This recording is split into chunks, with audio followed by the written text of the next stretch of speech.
Hello class 11th, how are you. बेटा उम्मीद करता हूँ आप लोग सब फिट एंड फाइन होंगे। एक टेस्ट लिया था आपका laws of motion plus friction का, चलिए उसको डिस्कस करते हैं। पहला क्वेश्चन है, एक मंकी है जिसका मास 40 kg है और वो क्लाइंब कर रहा है रोप के ऊपर। फिगर आपको कुछ ऐसी दी हुई है, ये रोप है, ये फिक्स है ऊपर से, ठीक है, और ये मंकी है बेटा, ठीक है, और इसका मास कितना दे रखा है 40 kg और ये क्लाइंब कर रहा है रोप के ऊपर। और रोप जो मैक्सिमम टेंशन सह सकती है वो कितनी है 600 न्यूटन। मतलब अगर मंकी की वजह से अगर इस रस्सी में तनाव 600 से ऊपर आया तो रस्सी टूट जाएगी।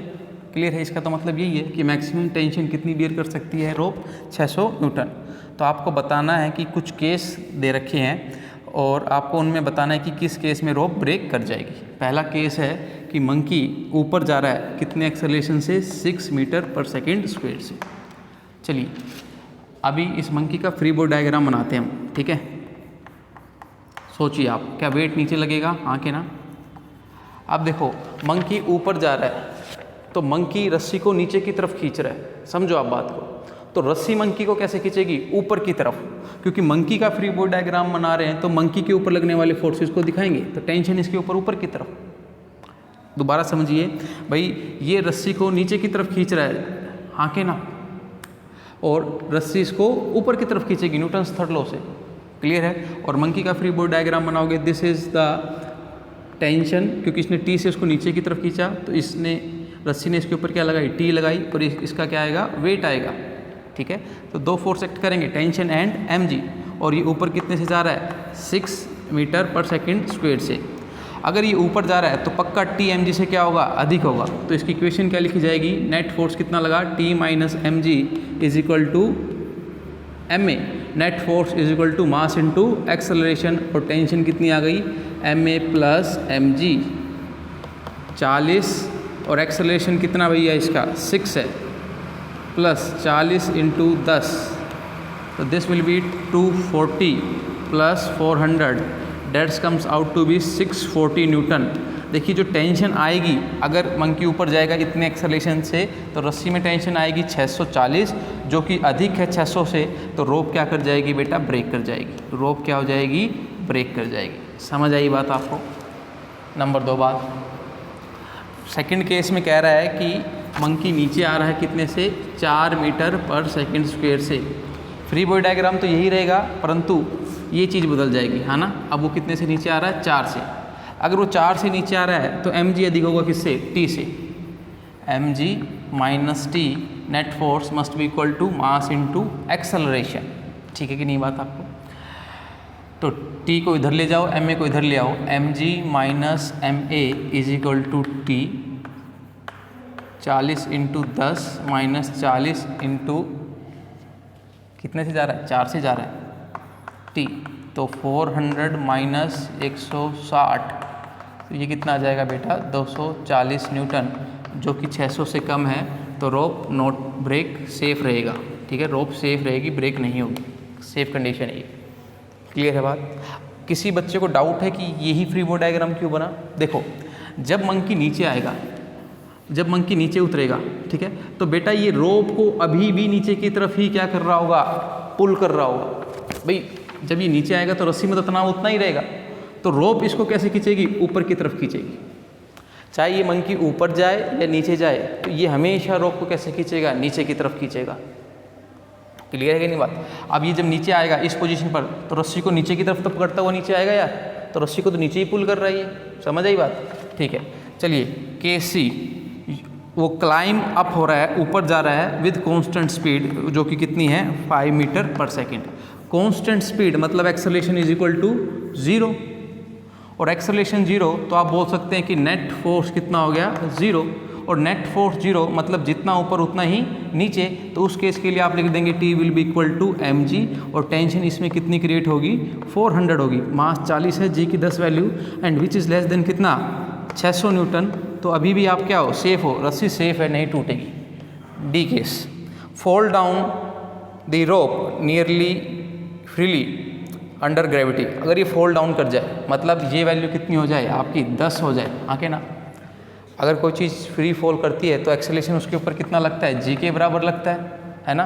तो उस केस में लिखेंगे mg minus t, net force कितना होगा mg minus t must be equal to ma, ठीक है नहीं बात आपको।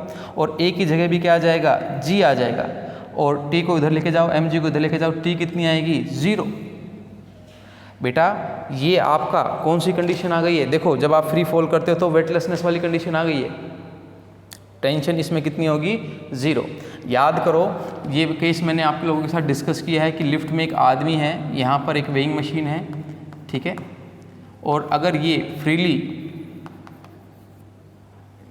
मूव करे, ठीक है, मतलब एक्सेलरेशन इक्वल टू जी से, तो इसकी रीडिंग कितनी आती थी 0, वही वाला केस है ये।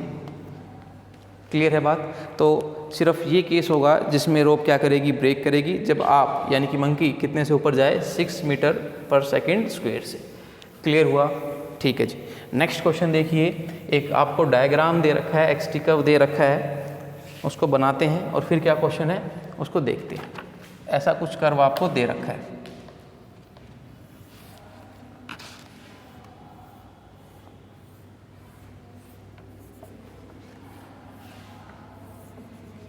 This will B x and this will be equal, this is t, ठीक है। और ये आपको दे रखा है 2, ये कितना है 2 है, 4 है, 6, 8, 10, 12, 14 और 16, अरे हाँ 16, गलती से, बल्कि पेपर में मैंने 15 लिख दिया है, ठीक है, टेस्ट में 15 है, यहाँ पर 16 आएगा, ठीक है, गलती से लिखा गया, ठीक है, 15 16 आएगा। मास कितना दे रखा है आपको 0.04 kg, 0.04 kg एक बॉडी है जिसका मास इतना है और उसका एक्सटी कर्व आपको दे रखा है। क्लियर है कि नहीं ये बात आपको।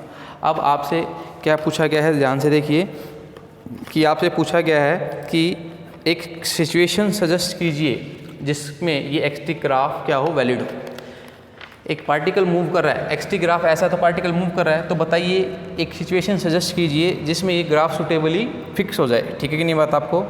और देखो ज़रा, अब वो सिचुएशन मैं पहले डिस्कस कर रहा हूँ। मान लो 2 बॉल हैं और यहाँ पर एक गेंद है, ठीक है, उसके पास कुछ वेलोसिटी है, वो जाकर यहाँ पर टकराती है और ये दीवारें एक दूसरे से कितनी दूर हैं 2 मीटर है, इससे जाकर टकराती है ये, ठीक है कि नहीं बात आपको।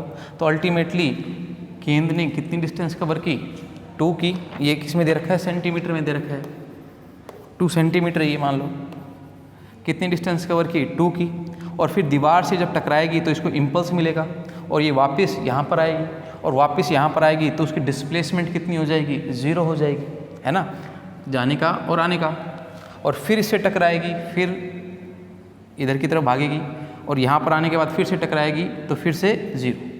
समझ आई बात। तो ये फिजिकल सिचुएशन बिल्कुल सूटेबल है इस ग्राफ के लिए कि गेंद कुछ इस तरीके से इन 2 दीवार के बीच में नाच रही है। समझ आई बात, ठीक है। अब देखो ज़रा ध्यान से, एक्सटी कर्व का स्लोप आपको क्या देता है, वेलोसिटी देता है ना, मतलब ये थीटा, टेंजेंट थीटा निकाल लूँ मैं, टेंजेंट थीटा क्या होगा, परपेंडिकुलर बाय बेस, ये भी 2 और ये भी 2, तो 2/2 विल बी इक्वल टू 1। तो मतलब जो वेलोसिटी से ये बॉल इधर की तरफ मूव कर रही थी वो कितनी है 1 मीटर पर सेकेंड, 1 सेंटीमीटर पर सेकेंड, क्योंकि सेंटीमीटर है वो आगे ना, और ये किस में है सेकंड में है। क्लियर है। तो 2/2 यानी कि 1 से, अगर आप अब यहाँ से देखें इसकी वेलोसिटी कितनी है रिबाउंड होने के बाद, तो ध्यान से देखो, अगर इस ट्रायंगल में ये थीटा निकालूं, देखो ये तो एंटी क्लॉकवाइज है, ये क्या होगा क्लॉकवाइज, तो नेगेटिव आएगा टेंजेंट थीटा, और नेगेटिव का मतलब अब इस तरफ होगी वेलोसिटी आके ना, ठीक है। तो इसकी भी वेलोसिटी कितनी होगी, इसका भी टेंजेंट थीटा निकालो, तो 2/2 हो जाएगी बेटा।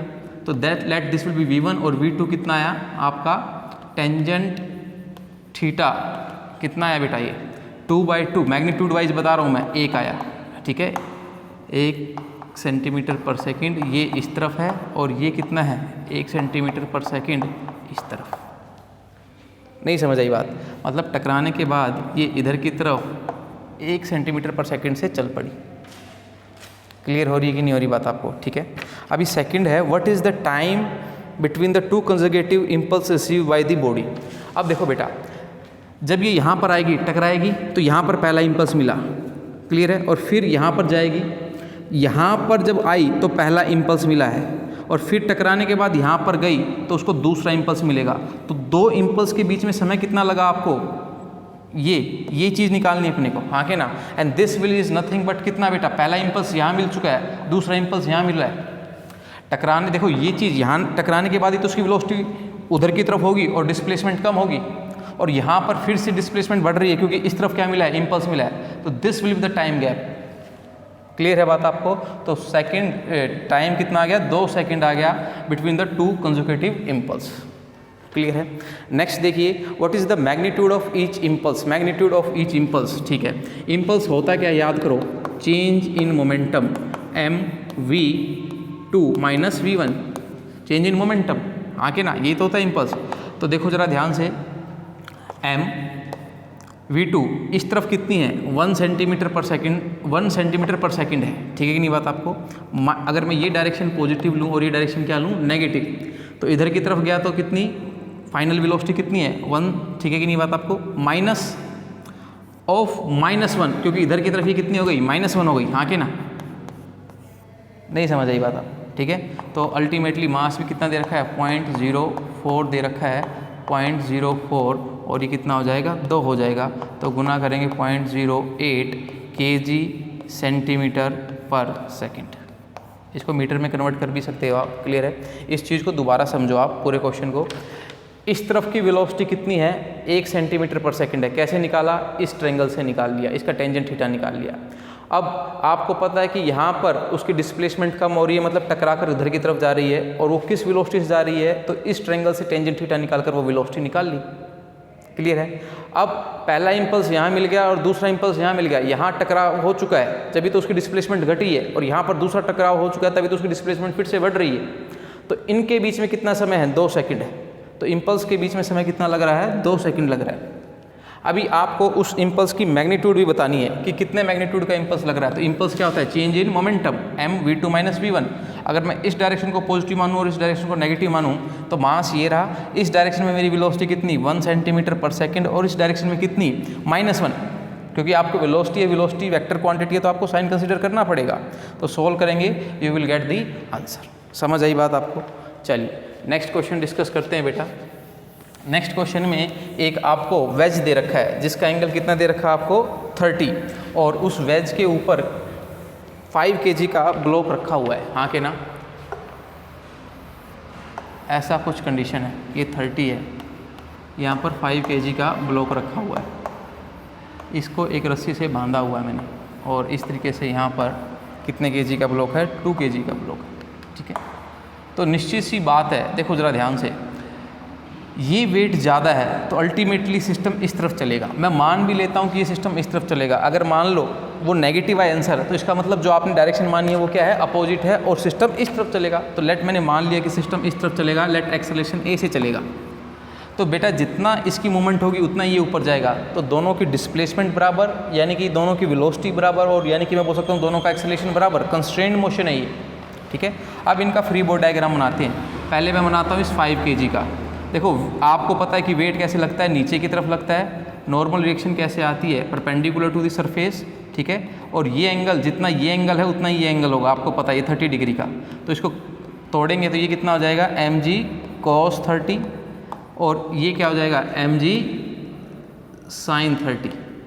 और आपको पता है कि एक टेंशन लगेगी, 1 रोप 1 टेंशन वाला कॉन्सेप्ट, तो टेंशन पीछे की तरफ, आके ना, और ये सिस्टम नेट ए एक्सेलरेशन से आगे की तरफ जा रहा है। तो देखो जरा ध्यान से, सिस्टम ऊपर नीचे तो जा नहीं रहा, तो R must be balance by the mg cos 30, and ये वाला फोर्स पक्का इस t से ज़्यादा होगा तभी तो सिस्टम वैसे जा रहा है। तो इक्वेशन क्या लिख सकता हूँ मैं, mg sin 30 minus t is equal to ma, ठीक है। m कितना दे रखा है, 5, और g को 10 ले लेता हूँ तो 50, और sin 30 की value half, minus t is equal to 5 into a, तो 25 minus t is equal to 5a। Equation 1 आ गई आपकी, ठीक है। सिंपल, बहुत ही सिंपल क्वेश्चन है। इक्वेशन ऑफ मोशन लगानी है, बात खत्म। इक्वेशन ऑफ मोशन कह रहा हूँ, न्यूटन सेकंड लॉ लगाना है, बात खत्म।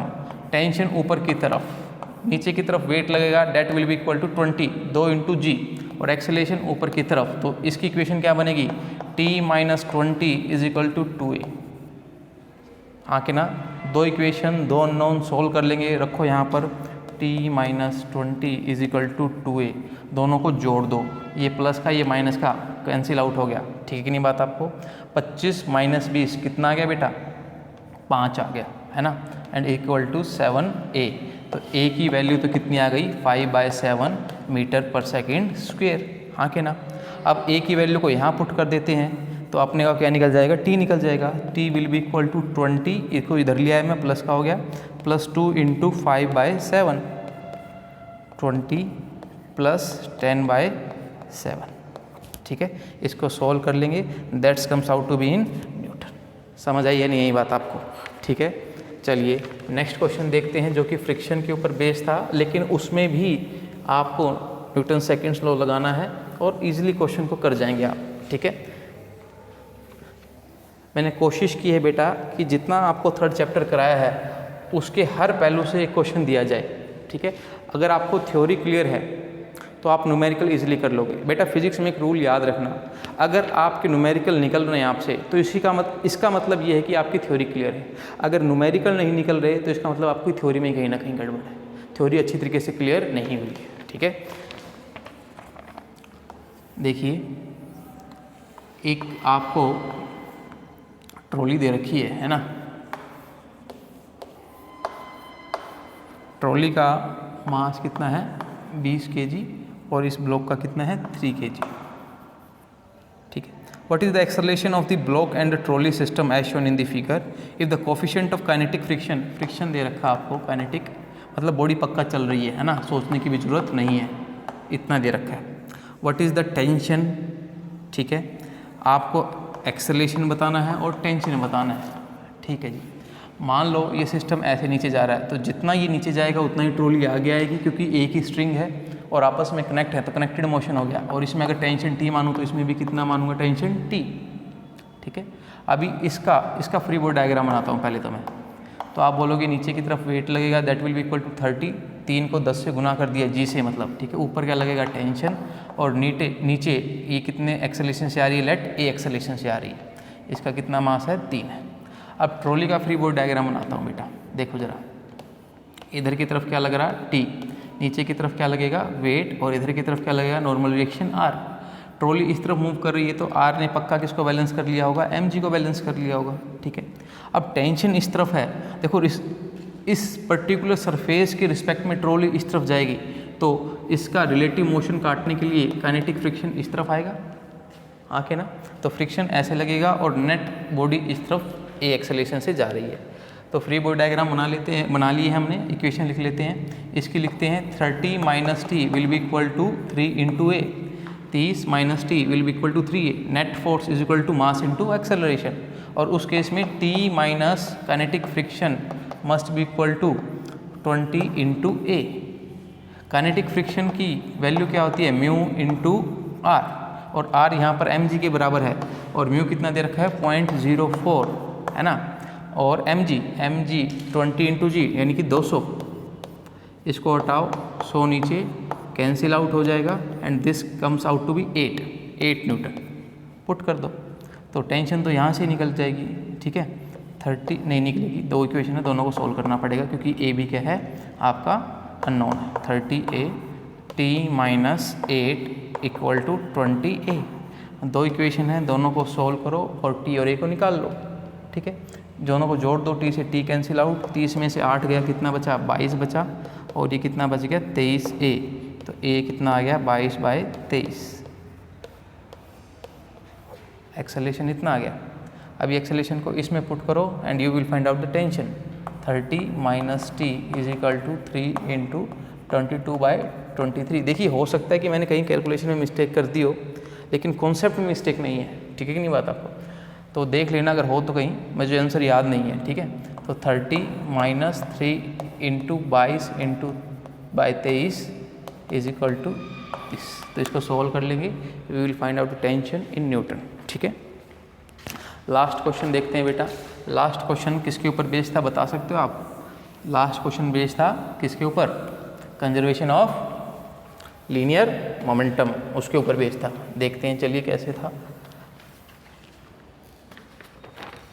देखिए एक कार दे रखी है और जिसका मास कितना दे रखा है बेटा जी 1000 kg। वो कितने से चल रही है 32 से चल रही है, हाँ के ना। और वो क्या करती है, dashes into the rear of the truck, मतलब ट्रक है ये एक, और उसके पीछे वाले हिस्से में जाकर क्या कर जाती है, ये टकरा जाती है, ठीक है। और जो ट्रक है उसका मास कितना दे रखा है 8000 kg, और जो कि चल रहा है कितनी स्पीड से 4 मीटर पर सेकंड की स्पीड से आगे की तरफ, मतलब दोनों की डायरेक्शन क्या है, सेम है। अब ये जाकर इसके साथ टकरा जाएगी कार। जब टकराएगी तो होगा क्या, ये सिचुएशन होगी, देखो जरा, हाँ के ना। तो मतलब ये कार ट्रक पर इस डायरेक्शन में फोर्स लगाएगी and according to newton's third law truck car पर इस डायरेक्शन में फोर्स लगाएगी और इक्वल एंड अपोजिट फोर्स लगेगा। This is force on truck due to car and this is force on car due to truck. देखो इस पूरे system पर अगर दोनों को इकट्ठा देखूं तो नेट फोर्स कितना है, 0। जितना इधर उतना इधर, काट दिया एक दूसरे को। और जब फोर्स 0 हो तो आपको पता है फोर्स को लिख क्या सकता हूँ मैं, dp/dt। तो अगर फोर्स 0 हो तो इसको dp/dt को 0 के बराबर लिख सकता हूँ। और किसी भी चीज़ का डेरिवेटिव 0 मतलब वो क्वांटिटी क्या है, कांस्टेंट है, यानी कि p क्या है, कांस्टेंट है, ठीक है। क्योंकि मैंने सिस्टम को कंसिडर किया है तो मैं सिस्टम के मोमेंटम को क्या रख सकता हूँ, कांस्टेंट, मतलब जितना पहले था उतना बाद में लिख सकता हूँ। p कांस्टेंट का मतलब क्या है, p initial must be equal to p final. तो सिस्टम के मोमेंटम को मैं क्या कर सकता हूँ, कंजर्व कर सकता हूँ, ठीक है।